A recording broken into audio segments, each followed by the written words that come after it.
The most important thing to concentrate on in this spectrum tree is the front roll. The toe side front roll is the most important part of this trick, and remember, it's not a fakie to front roll, it's a front roll to fakie. You got to spin on the way down. You're going to use a trip flip edge for this as well, and you're going to turn hard on the outside at first, and then you're going to switch your edge at the wake to square up for the front roll. Basically, this is just a handle move. That's what initiates the rotation, that's what accomplishes the rotation, just moving the handle. So after you do the front roll, you're basically just going to move the handle across your body, and that's what rotates the Scarecrow. This is an easy trick. It's probably one of the first tricks that you'll learn with a 180. And the reason why is because you can turn really easily off the wake and look over your back shoulder, and that's what helps you rotate this trick. Again, I can't stress more that it's important not to rotate the 180 portion of the trick early. Make sure you do a nice front roll off the wake. Make sure you square up at the wake and boot yourself into a straight over front roll. As you leave the wake, you're going to open up your shoulders, turn your head, and move the handle out towards the flats to rotate the 180. When riders edge progressively on this trick, it causes the problem of edging through the wake too much, and the board slingshots around the back of them, and it causes them to fall on their butt and even harder onto their side. So make sure you use a trip flip edge and you square up.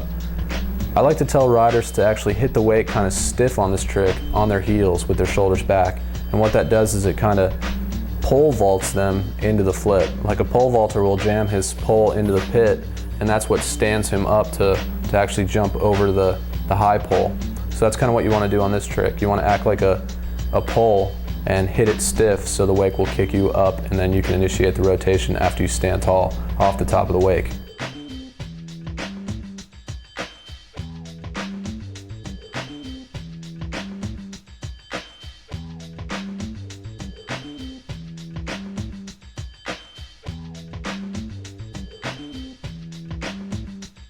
Here you have a nice hard edge at the beginning.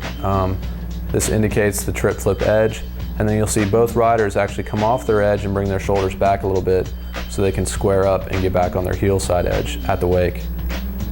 Off the top of the wake, you're going to stand tall, and you can see that the riders both have the handle in a little bit so they have control, and then they open up their back shoulder to rotate the trick. Again, don't rotate it too early, try to concentrate on doing a front roll, and the actual natural rotation of a front roll will have a little bit of shoulder turn in it, so that's why you see it right here off the wake.